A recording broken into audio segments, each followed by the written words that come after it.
11월 3일 수요예배에 함께 하시는 모든 성도님들을 이 시간 환영하고 축복합니다.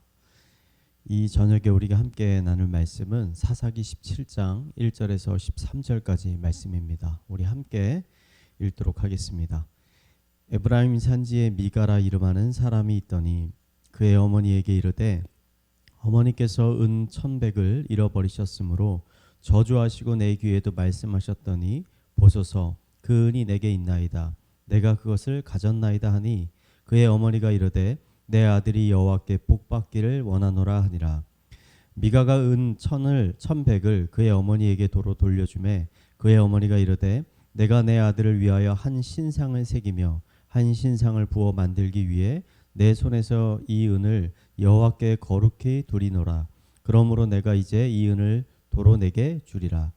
미가가 그 은을 그의 어머니에게 도로 주었으므로 어머니가 그 은 200을 가져다가 은장색에게 주어 한 신상을 새기고 한 신상을 부어 만들었더니 그 신상이 미가의 집에 있더라. 그 사람이 미가에게 산당이 있으므로 그가 에봇과 드라빔을 만들고 한 아들을 세워 그의 제사장으로 삼았더라. 그때 이스라엘의 왕이 없었으므로 사람마다 자기 소견에 옳은 대로 행하였더라. 유다 가족에 속한 유다 베들레헴에 한 청년이 있었으니 그는 레위인으로서 거기에 거류하였더라. 그 사람이 거주할 곳을 찾고자 하여 그 성읍 유다 베들레헴을 떠나 가다가 에브라임 산지로 가서 미가의 집에 이르매 미가가 그에게 묻되 너는 어디서부터 오느냐 하니 그가 이르되 나는 유다 베들레헴의 레위인으로서 거류할 곳을 찾으러 가노라 하는지라. 미가가 그에게 이르되 내가 나와 함께 거주하며 나를 위하여 아버지와 제사장이 되라. 내가 해마다 은 10과 의복 한 벌과 먹을 것을 주리라 하므로 그 레위인이 들어갔더라. 그 레위인이 그 사람과 함께 거주하기를 만족하게 생각했으니 이는 그 청년이 미가의 아들 중 하나같이 됨이라. 미가가 그 레위인을 거룩하게 구별하매 그 청년이 미가의 제사장이 되어 그 집에 있었더라. 이에 미가가 이르되 레위인이 내 제사장이 되었으니 이제 여호와께서 내게 복 주실 줄을 아노라 하니라. 아멘. 한 10년 전에 저희 가정에서 있었던 일입니다. 당시 동생은 미국에서 유학을 하고 있었는데 동생이 한국에 잠시 들어와 있을 때 미국에서 알게 된 친구가 하루는 저희 집에 놀러 오게 됐습니다. 미국인 친구가 온다고 하니까 어머니는 그 친구를 잘 대접하기 위해서 음식을 정성껏 준비했습니다. 헌데 문제가 좀 있었습니다. 어머니가 준비한 음식 대부분이 맵고 짠 한국 음식이었다는 겁니다. 동생의 친구가 왔는데 또 알고 보니까 남자가 아니라 여자였습니다. 함께 식탁에 앉아서 식사를 시작하게 됐는데 동생의 친구는 어떤 음식을 먹어야 할지 굉장히 난감해하는 눈치였습니다. 아마도 처음 보는 음식들이라서 선뜻 어느 음식을 먹어야 할지 선택하기 매우 힘들었던 것 같습니다. 그 모습을 보고 있던 어머니는 먹어보면 맛있을 것이라고 자신의 젓가락으로 여러 가지 음식들을 집어서 그 친구의 밥그릇 위에 쌓기 시작했습니다. 동생 친구의 얼굴에는 당황하는 기색이 역력했습니다. 그릇에 음식을 얹어 주었는데도 음식을 먹지 않으니까 어머니는 안타까운 마음이 드셨는지 아이의 음식을 집어서 그 친구의 입에 먹여주려고 했습니다. 그러자 그 친구는 화들짝 놀라고 말았습니다. 이 모습을 본 동생은 급히 어머니를 만류했고 상황은 어느 정도 진정이 됐습니다. 식사 내내 그 친구의 표정은 매우 좋지 않게 보였고 식사 후의 시간도 삭막한 분위기는 계속 이어지게 되었습니다. 문화적인 이해의 차이로 인해서 일어난 이러한 일들은 꼭 외국인과 한국인 사이에서만 일어나게 되는 것은 아닙니다. 한국인과 한국인 사이에서도 얼마든지 일어날 수 있습니다. 왜냐하면 이 문제의 핵심은 상대방에 대한 이해와 지식의 부족에 있기 때문입니다. 이러한 관점에서 보면 하나님과 우리들 사이에서도 이러한 문제들이 빈번하게 일어나고 있다고 생각을 합니다. 우리는 모든 예배 가운데 하나님을 우리의 구원자 되시고 우리의 왕이시고 우리의 주인이라고 고백하며 나아갑니다. 그런데 우리는 우리의 구원자 되시고 왕이 되시는 그 하나님에 대해 얼마나 알고 있을까요? 그분이 무엇을 좋아하시고 그분이 무엇을 싫어하시고 또 무엇을 하기를 원하시고 또 우리가 그 일에 어떻게 함께 하기를 원하시는지 우리는 잘 모를 때가 너무나 많은 것 같습니다. 이러한 하나님에 대한 지식이 부족해지면 우리의 신앙생활에 여러 가지 문제들이 발생하기 시작합니다. 오늘 미가의 가정에서 일어나는 일들이 바로 그 대표적인 예라고 생각이 듭니다. 미가는 에브라임 사람이었습니다. 어느 날 그 미가의 어머니는 큰 돈을 잃어버리게 됐습니다. 너무나 화가 난 미가의 어머니는 돈을 훔쳐간 사람은 하나님께 큰 벌을 받게 될 것이라고 그 도둑을 저주했습니다. 그런데 알고 보니 이 미가의 어머니의 돈을 훔친 사람은 그 아들 미가였습니다. 어머니의 저주의 말을 들은 미가는 갑자기 두려운 마음이 들었습니다. 왠지 이대로 가만히 있으면 어머니의 말대로 하나님께서 저주를 내게 내릴 것 같은 느낌이 들었습니다. 그래서 미가는 어머니에게 훔친 돈을 다시 가져다 주었습니다. 미가는 어머니를 사랑하는 마음이나 또 하나님을 경외하는 마음에서 돌려준 것이 아니었습니다. 그는 단지 하나님이 내리시는 저주가 무서워서 돈을 돌려주었을 뿐입니다. 그런데 아들에게 돈을 돌려받은 이 미가의 어머니는 그런 아들을 질책하기는커녕 오히려 그 아들을 칭찬하면서 하나님께 큰 복을 빌었습니다. 그리고는 그 돌려받은 돈으로 자신의 아들을 위한 우상과 신상을 만들었습니다. 미가는 그것으로 부족했는지 자신의 가족들을 위한 산당을 만들고 그 안에는 제사장만 입을 수 있는 에봇과 또 우상 드라빔을 만들어 놓았습니다. 그리고는 자신의 아들 중에 한 명을 제사장으로 삼아서 그 산당에서 자신의 가족들을 위해 제사를 드리게 했습니다. 여기까지의 내용을 읽어보면 미가의 가정은 매우 심각한 혼합주의적 신앙에 빠져 있다라고 볼 수 있습니다. 미가의 가정은 신앙이 없는 집이 아니었습니다. 오히려 신앙심이 가득한 집이었습니다. 그런데 이들의 신앙은 기독교의 신앙이 아니라 기독교와 다른 종교 그리고 자신이 생각하는 여러 가지 생각들이 함께 어우러진 일명 짬뽕과 같은 그런 신앙이었다는 것입니다. 하나님을 섬기기는 섬기되 다른 우상들과 하나님을 같이 섬기고 하나님께 예배와 제사를 드리기는 하는데 하나님이 가르쳐 주신 방법이 아니라 자신이 원하는 방식대로 하나님께 예배를 드렸습니다. 부모의 돈을 훔쳤으면 혼이 나야 되는데 오히려 훔친 돈을 돌려주었다고 칭찬을 받았습니다.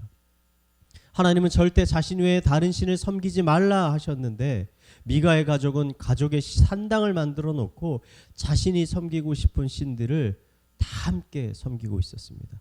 하나님은 오직 아론의 후손들만 제사장으로 일하게 하셨는데 아론의 후손도 아니요 레위인도 아니었던 미가는 자신의 아들을 제사장으로 삼아서 하나님께 제사를 드리게 했습니다.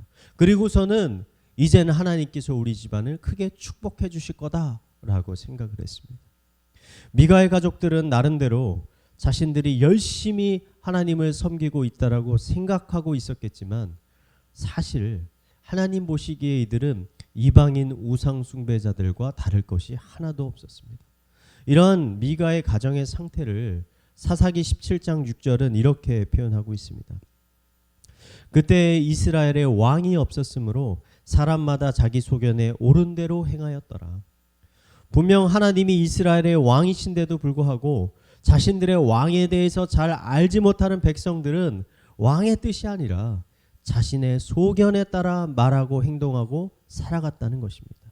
그 결과 하나님과의 친밀한 관계는 깨어져 버리고 나중에는 하나님을 아예 배신하고 다른 우상들을 따라가게 되었다는 것입니다. 저는 우리 현대 교회가 이 사사기의 말씀을 주의 깊게 들어볼 필요가 있다고 생각합니다. 왜냐하면 현대의 기독교는 하나님을 아는 지식이 점점 더 사라져가고 있기 때문입니다. 많은 기독교인들이 하나님을 아는 지식보다 오늘 당장 자신이 느끼는 감정을 더 중요하게 생각합니다. 자신의 마음을 더 집중합니다. 우리는 교회 안에서 이런 이야기들을 종종 듣습니다. 나는 오늘 예배 가운데 너무나 많은 은혜를 받았어. 찬양을 하는데 기분이 좋고 신나는 느낌이 들었어. 기도를 하는데 뭔가 뜨거운 불 같은 것이 내 마음에 느껴졌어. 물론 이러한 감정들과 마음들은 하나님이 우리에게 주시는 은혜의 자연스러운 결과, 열매일 수 있습니다. 성령의 9가지 열매에 기록된 것처럼 하나님의 은혜가 충만하게 우리에게 임하면 우리 안에 기쁨과 사랑과 자비와 평안이 생겨나게 됩니다. 하지만 우리 안에 기쁨과 사랑이 생겨났다는 것이 곧 우리가 하나님 안에 온전히 거하고 있다는 것에 대한 확실한 증거가 될 수는 없습니다. 왜냐하면 꼭 교회에 다니지 않는 사람들이라도 그 마음 가운데 사랑과 기쁨에 넘치는 사람들이 있기 때문입니다. 교회에 다니지 않더라도 이웃을 헌신적으로 섬기고 돕는 사람들이 우리 주변에는 많이 있습니다. 그러므로 우리 안에 생겨나는 감정으로 우리가 지금 신앙생활을 잘하고 있다라고 생각하는 것은 너무나 성급한 판단이라고 할 수 있습니다. 미가의 가정도 어떻게 보면 비슷하지 않았을까요?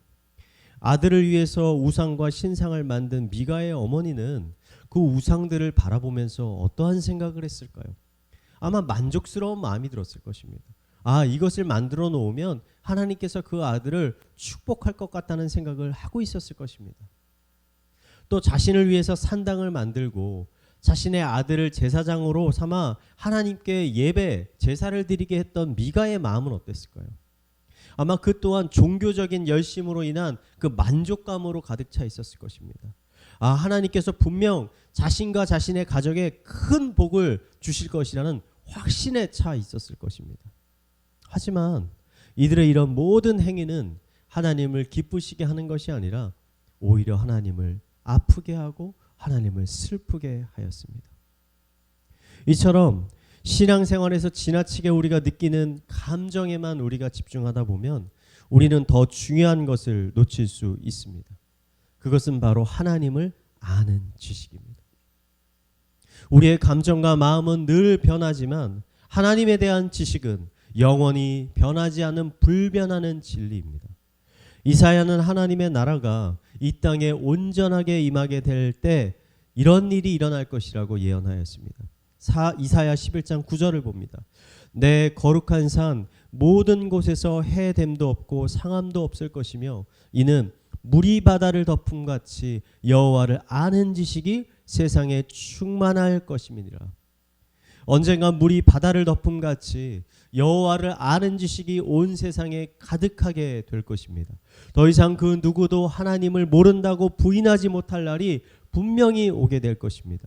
이 세상 모든 사람들이 여호와의 거룩한 성품과 놀라운 영광 그리고 그가 행하신 놀라운 일들을 알게 될 날이 분명히 올 것이라는 것입니다. 기독교인과 다른 종교인들을 구분짓는 가장 중요한 표징이 있다면 그것은 바로 기독교인들에겐 여호와를 아는 지식이 충만하게 있다는 것입니다.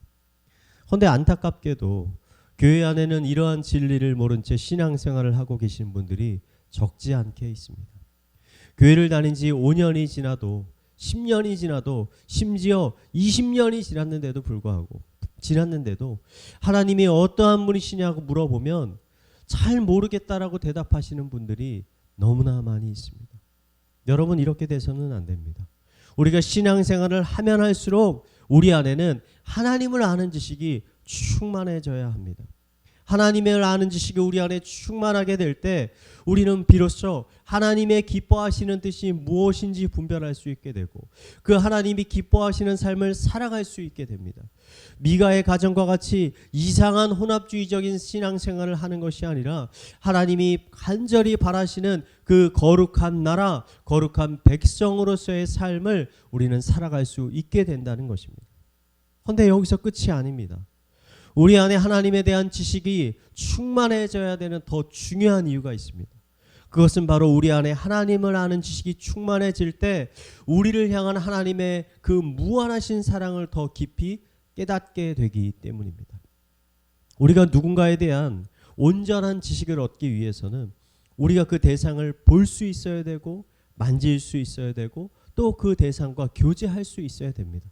그런데 우리가 아는 성부 하나님은 우리가 볼 수도 없고 만질 수도 없고 심지어 가까이 다가갈 수도 없습니다.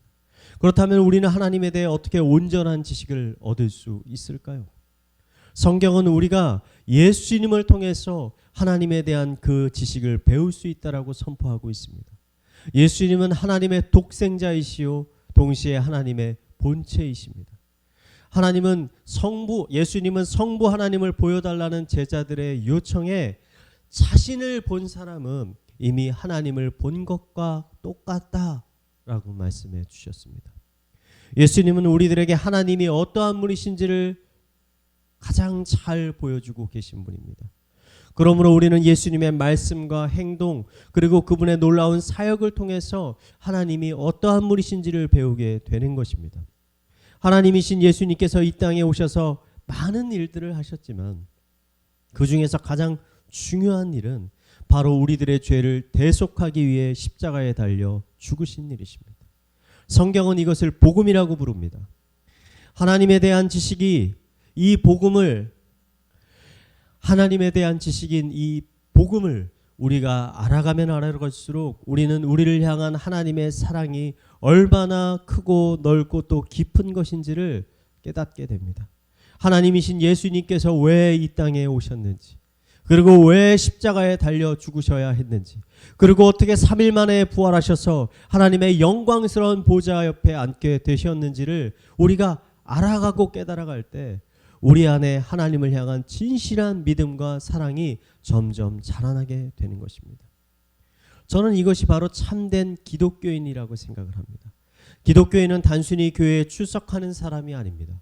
성경에 기록되어 있는 몇 가지 율법들을 잘 지키는 사람이 아닙니다. 진실한 기독교인은 하나님에 대한 지식이 충만하게 차 있는 사람입니다.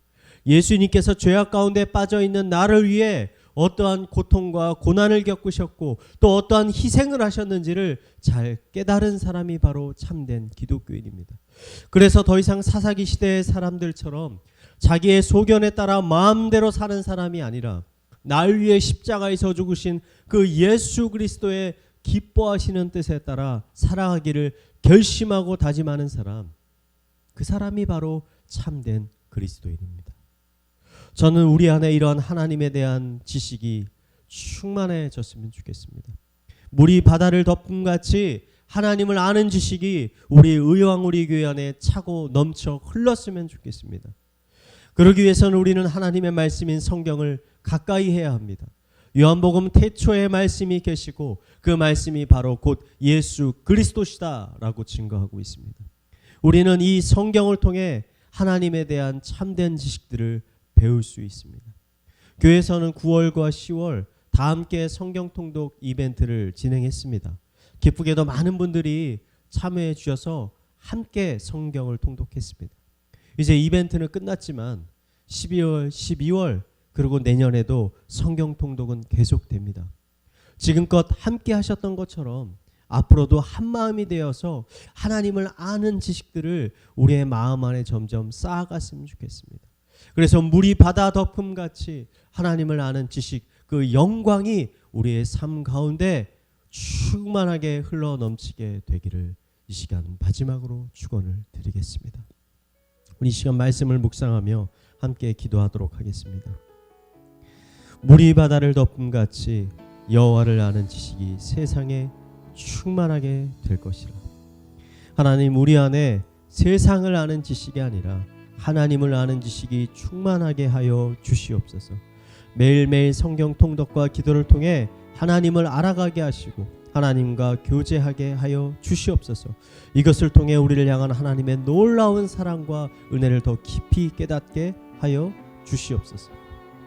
이제 내가 그리스도와 함께 십자가에 못 박혔나니 그런즉 이제는 내가 사는 것이 아니요 오직 내 안에 그리스도께서 사시는 것이라.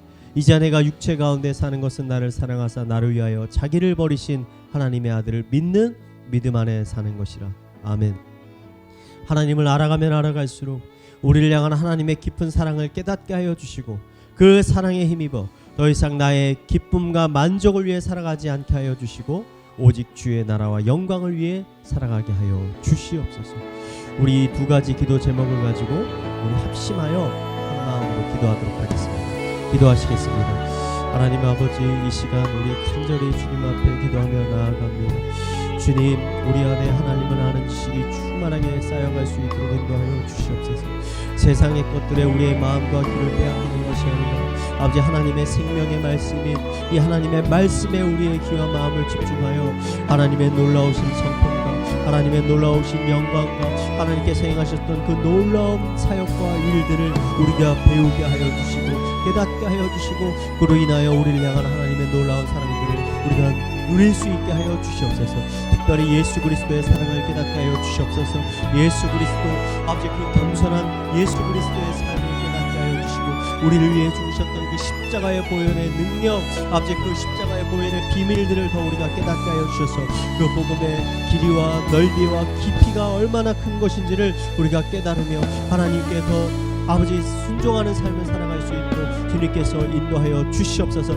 더 이상 나의 의와 나의 공로를 주장하며 나아가는 것이 아니라 이미 하나님께서 우리를 위해 행하셨던 그 놀라운 복음의 일들을 우리가 깨닫고 감사함으로 순종하며 나아갈 수 있도록 인도하여 주시옵소서.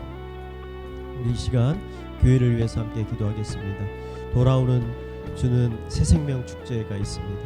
새생명 축제 기간에 한 영혼을 향한 아버지의 열심과 사랑이 온 교회 온 성도들을 덮는 기쁨과 감격이 있는 시간이 되게 하여 주시옵소서. 하나님께서 우리에게 맡겨주신 한 영혼 한 영혼을 돌아보게 하시고 그들을 위해 눈물로 기도하게 하여 주시옵소서. 의무가 아닌 사랑으로 우리가 기쁨으로 준비하게 하여 주시고 하나님의 이 영광스러운 교회를 위해 그 복음을 담대히 전파하는 주님의 백성들 되게 하여 주시옵소서. 마지막으로 말씀을 전하시는 김영국 목사님을 통해 복음의 능력, 구원의 역사가 일어나는 새생명 축제 되게 하여 주시옵소서. 이 시간 우리 함께 기도하도록 하겠습니다. 기도하시겠습니다. 하나님 아버지, 우리 새생명 축제가 곧 있습니다. 아버지, 이 새생명 축제를 통해서 하나님의 놀라운 구원의 역사가 일어나게 하여 주시옵소서. 복음의 역사가 일어나게 하여 주시옵소서. 예수 그리스도의 놀라운 역사가 일어나게 하여 주시옵소서. 우리 축제 가운데 하나님의 영광이 있게 하여 주시옵소서. 거룩한 임재가 있게 하여 주시옵소서. 그리하여 하나님이 주시는 그 놀라운 마음으로 우리가 그 영혼들에게 다가갈 수 있도록 인도하여 주시옵소서. 선포되어지는 하나님의 말씀에 권능을 더하여 주셔서 그 말씀이 선포되어질 때마다 우리의 단단했던 마음들이 깨어지고 그 마음 가운데 예수 그리스도의 그 복음의 씨앗들이 아버지 심겨질 수 있도록 인도하여 주시옵소서. 아버지, 우리 성도 한 사람 한 사람들이 아버지 VIP들을 위해서 마음에 품고 아버지 포기하지 않고 끝까지 그들을 위해서 기도하며 나아갈 수 있도록 주님께서 인도하여 주시옵소서. 우리 마음 가운데 사랑의 마음을 주시고 아버지 하나님을 향하는 뜨거운 열정을 주님께서 허락하여 주시옵소서. 마지막으로 가정과 나라와 그리고 개인의 기도 제목을 가지고 함께 기도하도록 하겠습니다. 기도하시겠습니다.